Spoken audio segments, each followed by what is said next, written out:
પ્રસંગમાં આવે છે કે બે પતિ પત્ની હતા. પતિને ઠાકોરજીમાં બહુ ભાવ અને પત્નીને માતાજીમાં બહુ આસક્તિ. બંને પોતાની સેવા કરે અને પતિ રોજ એક ગુલાબનું ફૂલ લઈને આવે અને પત્નીને કે ઠાકોરજીને ધરજે. હવે પત્નીને ભાવ માતાજીમાં એટલે ઠાકોરજીને ધરે તો ખરું ગુલાબ, પણ બે રૂના પૂંગળા બનાવી ઠાકોરજીની નાકમાં નાખી દે કે ક્યાંક બધી સુગંધ ન લઈ જાય, નહીં તો પછી માતાજી નહીં સ્વીકાર કરે. આમ કરીને રોજ આવું કરે. એકવાર એને પતિએ જોયું કે આવું કેમ કરે છે, હું ઠાકોરજી માટે લાવું છું, અરે તું આવા રૂના પૂંગળા ઠાકોરજી નાકમાં કેમ નાખે છે? તારે ધરવું હોય તો પછી ધરજે, પહેલા ઠાકોરજીને ધર. પણ ત્યાં વાર્તા પ્રકાશમાં એવું આવ્યું તોય એ ઠાકોરજી એ પત્ની ઉપર રાજી થયા. કેમ? કારણ કે પત્નીએ પ્રગટ જાણ્યા કે આ ઠાકોરજી સુગંધ લે છે એવો પ્રગટતાનો ભાવ એની અંદર હતો. તોય પ્રભુ પ્રસન્ન થયા. આપણે બધું જ કરીએ છે પણ આપણને ભરોસો ખરો કે મેં ભોગ ધર્યું એ ઠાકોરજી આરોગે છે, હું જે સેવા કરું છું એ ઠાકોરજી સ્વીકારે છે એવો દ્રઢ ભરોસો ખરો? નહીં તો ઘણા ગણેશજી જયારે દૂધ પીતા હતા તો ઠાકોરજી ઉપર પણ પ્રયોગ કર્યા હતા.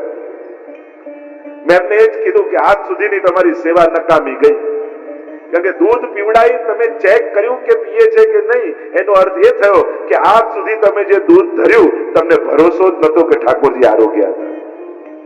નહીં તો આવો પ્રયોગ ઠાકોરજી સાથે તમે ન કરો. આપણા ભક્તિને કારણે જ કેવળ પ્રભુ નથી આરોગતા, પણ ધરતી સમય જયારે મહાપ્રભુજીની કાની આપીએ છે ને એનાથી બધાઈને પ્રભુને આરોગવું જ પડે છે. શ્રી વલ્લભની કાની થકી ઠાકોરજી સેવા સ્વીકાર કરે છે. અને એટલા માટે સૌથી પહેલી શરત સેવામાં મારા ઠાકોરજી સાક્ષાત નંદનંદન છે. હંમેશા આ જાગૃતિ સાથે સેવામાં જજો, પછી મન ક્યાંય નહીં ભટકે. પ્રગટ નથી જાણતા એટલે મન જાય છે બહાર, અને સાક્ષાત જાણશો તો મન ક્યાંય નહીં જાય. બીજી વાત સેવામાં મારા ઠાકોરજી અતિશય કોમલ છે, તત્સુખનો ભાવ સેવા. હું શું કરું કે મારા પ્રભુને આનંદ થાય, મારા પ્રભુને શ્રમ ન પડી જાય. અને એટલા માટે પોઢાવતી વખતે, શૃંગાર કરતી સમયે, સ્નાન કરાવતી સમયે, જગાવતી સમયે, વસ્ત્ર ધરાવતી સમયે, બધી સમયે મનમાં વિવેક રાખો કે મારા પ્રભુને ક્યાંક શ્રમ ન પડે. વસ્ત્ર એવા ધરાવવા, ઘણી વાર જેમ મર્યાદામાં ફ્રોક જેવા વાઘા આવે, આપણે મુષ્ટિમાર્ગમાં નથી ધરતા, કારણ કે કેવલ સારું દેખાય એ સેવા નથી, પણ પ્રભુને સારું લાગે એનું નામ સેવા છે. ખાલી ચડકતું દેખાય એટલે આપણે રાજી થઈએ, કેવા સરસ ઠાકોરજી લાગે, પણ જેને પહેર્યું છે એને આનંદ આવે છે કે નહીં? તત્સુખનો ભાવ આપણે ત્યાં બહુ મહત્વનો છે. કુમનદાર માનસિંહની વાર્તામાં આવે છે, જયારે માનસિંહ મથુરામાં આવ્યા અને બધા મંદિર વાળાઓને ખબર પડી કે રાજા માનસિંહ દર્શન કરવા આવે છે, અને ભર ઉનાળાના દિવસે, અને રાજા દર્શન કરવા આવે છે એમ ખબર પડી એટલે બધા મંદિર વાળાઓએ પોતપોતાના ઠાકોરજીને જરીના વાઘા અને ભારે ભારે શૃંગાર ધરાવી દીધા.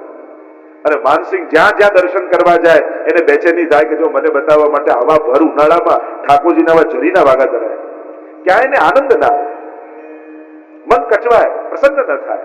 કોઈએ કહ્યું કે ગિરિરાજજીની ઉપર દેવ દમન શ્રીનાથજી પ્રગટ થયા છે. માનસિંહને થયું કે લાવ દર્શન કરવા જાઉં, અને જ્યાં માનસિંહ દર્શન કરવા ગયા, રાજભોગના કિવાડ ખુલ્યા અને અંતરનો છટકાવ થયો છે, ખસના પડદાઓ લાગ્યા છે, ફુવારાઓ ચાલી રહ્યા છે, હલકા વાઘા અને વસ્ત્ર શ્રીનાથજી બાબાએ ધર્યા છે. અને જ્યાં દર્શન કર્યા મનમાં એવી તાડક વળી કે માનસિંહ એટલું બોલ્યા કે બાકી બધે તો પ્રદર્શન છે, દર્શન તો અહીંયા થઈ રહ્યા છે જ્યાં ઠાકોરજીના સુખનો વિચાર થાય છે, જ્યાં ભગવત સુખનો વિચાર છે, એનું નામ સેવા છે. એટલે સેવામાં આ પહેલો વિવેક કે આ ધરાવવાથી મારા ઠાકોરજીને પ્રસન્નતા થશે, મને સારું લાગશે, મારી આંખોને સારું લાગશે, એ બધું જ ગૌણ. સેવામાં પ્રધાન પહેલો વિચાર પ્રગટતાનો ભાવ, બીજો વિચાર તત્સુખનો, મારા પ્રભુ અતિ કોમલ છે. અને એટલા માટે શૃંગાર પણ એવા ધરાવવા, પોઢાવો ત્યારે ધ્યાન રાખવું, જગાવો ત્યારે ધ્યાન ન રાખવું, સ્નાન કરાવો ત્યારે પણ. એમની તો ઘણી વાર શૃંગાર કરતી સમયે લોકો ઠાકોરજીને યોગના બધા જ આસનો કરાવી નાખે, આમ કરે નામ કરે નામ કરે, અને નુપુર ધરાવવા હોય ત્યારે શીર્ષાસન. પ્રભુને થાય કે સારું મને લોકો યોગેશ્વર કહે છે, હવે સમજાયું આ બધા યોગના આસન આને મને શીખવાડી દીધા.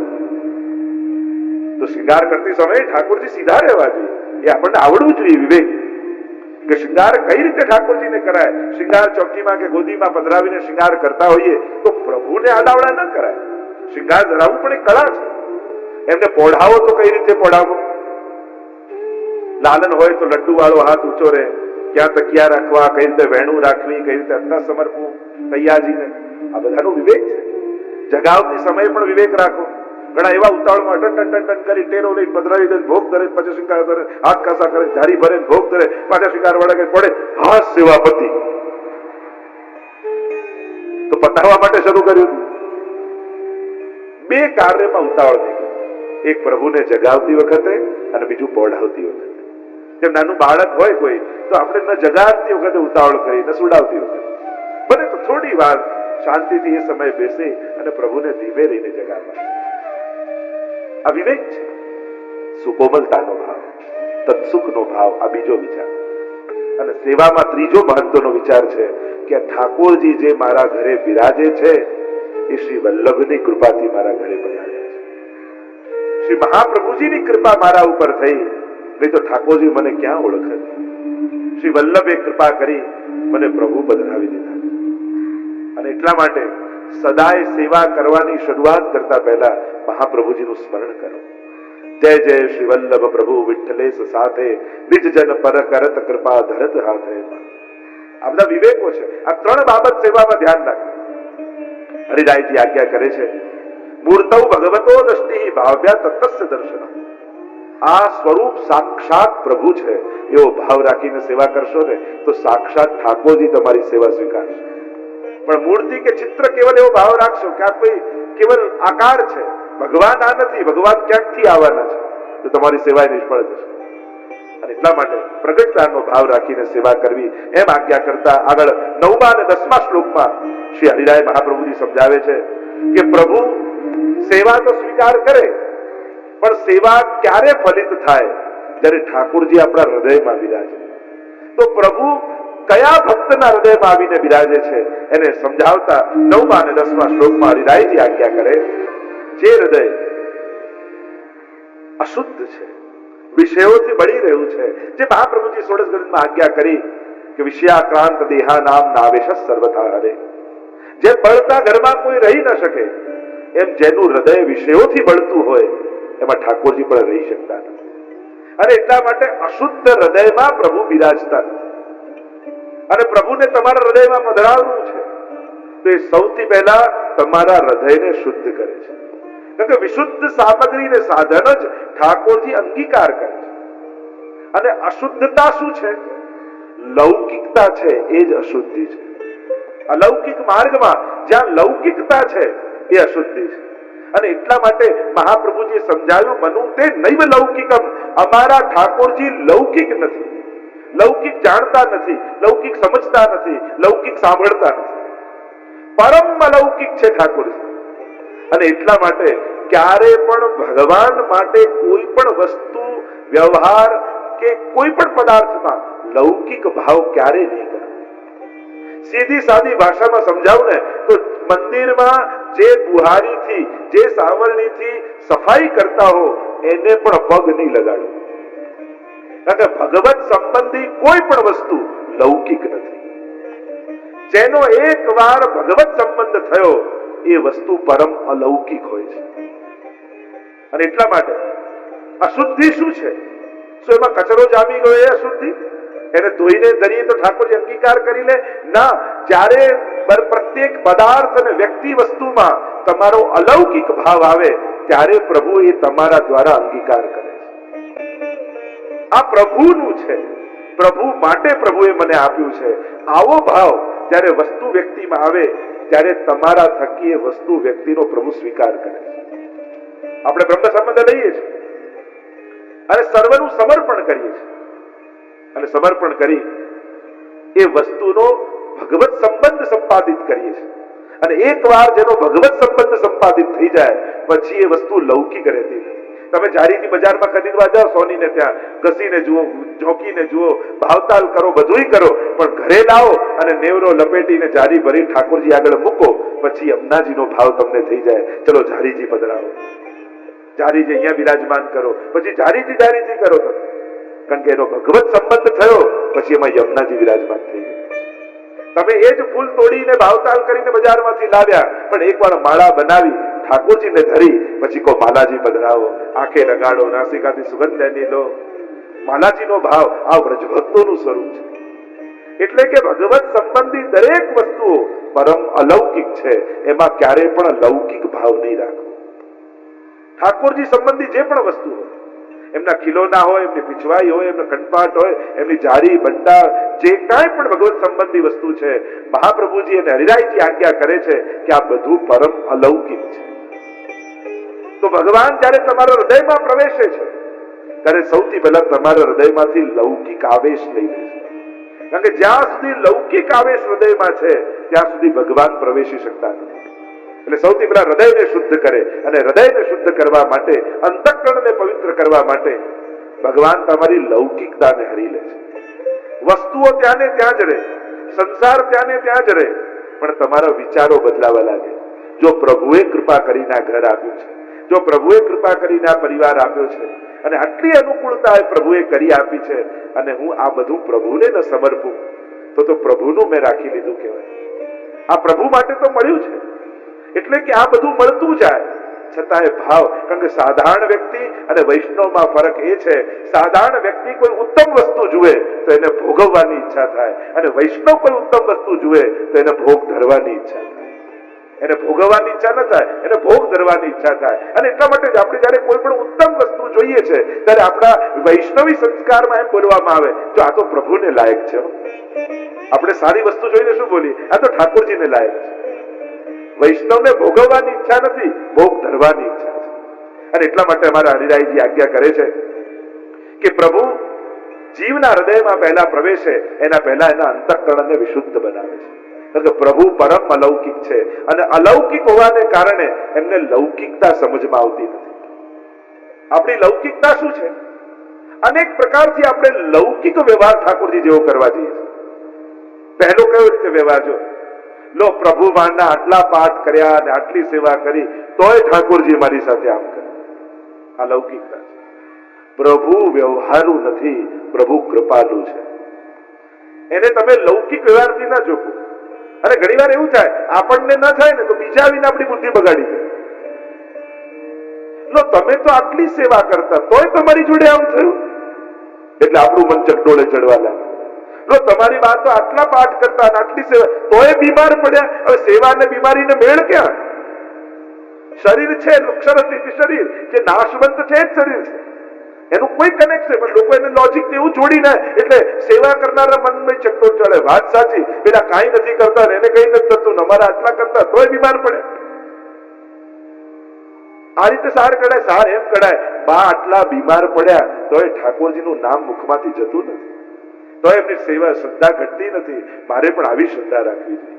પ્રેરણા આવી લેવાની. ઊંધી લોકો પ્રેરણા આપે, જો આવી સેવા કરે ને આટલા પાઠ કરે તોય એમને આમ થયું. આ લૌકિકતા છે. પ્રભુને ક્યારે પણ લૌકિક વ્યવહારિક બુદ્ધિથી પ્રભુના સ્વભાવ, સામર્થ્ય, ક્રિયા આ બધાનું મૂલ્યાંકન ક્યારેય નહીં કરે. બીજી વાત, પોતાના કરેલી સેવા, પોતાના કરેલા પાઠ, પોતાના કરેલા સત્કર્મો ક્યારેય ઠાકોરજીને ગણાવવા નહીં. હું તો રોજ આટલા પાઠ કરું તોય મને આમ થયું, હું તો આટલી માળા કરું. ઠાકોરજી કે મેં તને કહ્યું તું કર. આ તો જીવનું કર્તવ્ય છે. અને એટલા માટે પોતાના કરેલી સેવા ક્યારે ઠાકોરજીને ગણાવવી નહીં. કારણ કે આપણી સેવા એ આપણો ઠાકોરજી પર ઉપકાર નથી, પણ ઠાકોરજીનો આપણા પર ઉપકાર છે કે એમણે આપણને આ અવસર આપ્યો છે. સેવા એ પ્રભુનો આપણા પર ઉપકાર છે કે આપણને સેવા કરવાની તક આપે છે, મોકો આપે છે, અવસર આપે છે. તમે બધા પર, તમારા બધા પર ઠાકોરજીની કેટલી કૃપા છે કે તમને પરિવારમાં એવા સંજોગો મળ્યા છે કે તમને ભગવત સેવા કરવાનો અવસર મળે છે. બધા સેવામાં ઘરમાં કદાચ ના આવતા હોય તો વાંધો નહીં, પણ તમને સેવા કરવા દે છે ને એ પણ ઠાકોરજીની તમારા પર કૃપા જ જાણે કે ચલો હું તો સેવા કરું છું, મને સેવામાં લોકો સહાયક છે, મને કોઈ વિરોધ નથી કરતું, આ ઠાકોરજીની કૃપા છે મારા પર. તો લૌકિકતા પ્રભુને સ્પર્શતી નથી. જ્યાં સુધી બુદ્ધિમાં લૌકિકતા છે ત્યાં સુધી આ બુદ્ધિ પ્રભુનો અનુભવ નહીં કરી શકે, આ હૃદયમાં પ્રભુ પધારી નહીં શકે. મનુતે નૈવ લૌકિકમ, પ્રભુજી કહે છે. અમારા ઠાકોરજી લૌકિક નથી, લૌકિક વ્યવહાર જાણતા નથી, લૌકિક ગણતરી જાણતા નથી. અને એટલા માટે પ્રભુને પરમ અલૌકિક જાણવા, પ્રભુ સંબંધી પ્રત્યેક વસ્તુને પણ અલૌકિક જાણવી. એમનું ખંડપાટ હોય, એમનું સિંહાસન હોય, એમના ખીલોના હોય, આ બધું અલૌકિક ભાવ, એને અલૌકિક ભાવે જોવા. અમારા દામોદરલાલજી મહારાજની પ્રસંગમાં આવે છે, મથુરા બિરાજતા ખંડપાટ પર એક પોપટ હતો, શું એનો પગ તૂટી ગયેલો એટલે પડી જાય. એટલે રોજ આરતી કરવા પધારે એટલે મુખિયાજી કહે કે જરા આનો પગ તૂટી ગયો છે ને પડી જાય છે, અને ઝાડ લગાડીને ઠીક કરાવી લો. ઠીક છે, કરાવી લઈશું. એક દિવસ ગયો, 2 દિવસ ગયો, 3 દિવસ, રોજ મુખિયાજી કહે. ત્રીજા દિવસે પાછા આપ સેવામાં પધાર્યા અને ફરી મુખિયાજીએ પોપટ સુખ આપ્યું કે આનો પગ તૂટી ગયો છે ને પડી જાય છે, તમે ઠીક કરાવી લો. અને ત્યારે આપશ્રીએ હાથમાં લીધો સુખ અને આટલું બોલ્યા કે પ્રભુ આ જીવ આપનો છે. અને શુકને કહ્યું કે સુખદેવજી આપની સેવા ઠાકોરજી સુધી પહોંચી ગઈ છે, હવે આપ નિજધામ પધારો. એમ કરીને ચાંદીના શુકને જે આમ છોડ્યું અને એને પાંખો ફૂટી ગઈ અને ઉડતું ઉડતું લીલામાં પહોંચી ગઈ. અને ત્યારે મુખિયાજીને ખબર પડી કે ભગવત સંબંધી દરેક વસ્તુ પરમ અલૌકિક હોય છે. ક્યારે પણ ભગવત સંબંધી કોઈ પણ વસ્તુમાં લૌકિકતાનો ભાવ નહીં રાખે, એને પરમ અલૌકિક જાણો. એ ભલે ખીલોના હોય, વસ્ત્રો હોય, એટલે તો આપણે ત્યાં વસ્ત્ર સેવા પણ થાય છે. સ્વયં ઠાકોરજીના બિરાજતા હોય તો પ્રભુની વસ્ત્રજી, કારણ કે એક વાર ભગવત સંબંધ થયો પછી એ વસ્તુ લૌકિક નથી રહેતી. કારણ કે મર્યાદા માર્ગમાં પ્રભુ સ્વીકાર કરે છે અને પુષ્ટિ માર્ગમાં અંગીકાર કરે છે. સ્વીકાર અને અંગીકારમાં ફરક એ, કોઈએ તમને વસ્તુ આપીને તમે હાથમાં લીધી એ સ્વીકાર, પણ અંગીકાર એટલે પ્રભુ એને પોતાના અંગ રૂપ બનાવી લે છે. જેમ કોઈએ પેંડો આપે કોઈ હાથમાં લે, હવે હાથમાં લીધો એટલે ગ્રહણ સ્વીકાર કર્યો, હવે પછી બીજા કોઈને પણ આપી દે, એ ક્યાંક મૂકી પણ દે. પણ કોઈએ પેંડો લીધો ને મુખમાં મૂક્યો, અને મુખમાં મૂક્યો એટલે શરીર રૂપ થઈ ગયું, અંગ રૂપ થઈ ગયું. એમ પ્રભુ જે વસ્તુનો સંબંધ પ્રભુ સાથે થાય એ પ્રત્યેક વસ્તુ પ્રભુ પોતાના રૂપ બનાવી દે છે. અને એટલા માટે પ્રભુના માલાજી હોય, વસ્ત્ર હોય, શૃંગાર હોય, પાદુકાજી હોય, અનેક પ્રકારથી એક વાર ભગવત સંબંધ થયો એટલે ભગવદ રૂપ થઈ જાય છે. એને કહેવાય અંગીકાર. અને એટલા માટે ધરેલા વસ્ત્રો પણ ભગવદ રૂપ છે, ઠાકોરજી રૂપ છે. અને એટલે જ પુષ્ટિ માર્ગમાં વસ્ત્રજની પણ સેવા થાય છે કે ઠાકોરજી રૂપ થઈ ગયા. એમ હરિરાયજી સમજાવે છે કે જે પણ યાવત સાધન સંપત્તિ કાર્યત ખિલા નિજાન, આખું જે પણ સાધન સંપત્તિ આદિ કાંઈ પણ છે એ બધું જ પ્રભુ પહેલા શુદ્ધ સ્વરૂપનો ભક્તોને અનુભવ કરાવે છે, ભક્તના હૃદયને શુદ્ધ કરે છે અને પછી પ્રભુ એમાં પ્રવેશ કરે છે. અને એટલા માટે જેમ ગોપીજનોને પણ રાસમાં મદ આવ્યો, જો આજે તો શરદની પૂર્ણિમા છે, રાસ પંચાધ્યાયની કથા આપણે જાણીએ છીએ. ગોપીજનોના મનમાં જ્યારે મદ આવ્યો, તાસામ તત સૌભગપદમ વિક્ષમાનંત કેશવ પ્રશમાય પ્રસાદાય તત્રૈવાંતરધીયત. અને જ્યાં મદ જોયો તો પ્રભુ અંતર ધ્યાન થઈ ગયા. અને અંતર ધ્યાન એટલા માટે થયા કે ગોપીઓના અંતઃકરણને વિશુદ્ધ કરવું છે, એ વિપ્રયોગનો અનુભવ કરાવવો છે. અને ગોપીઓ ચારે બાજુ શોધે છે, જ્યારે મનમાંથી મદ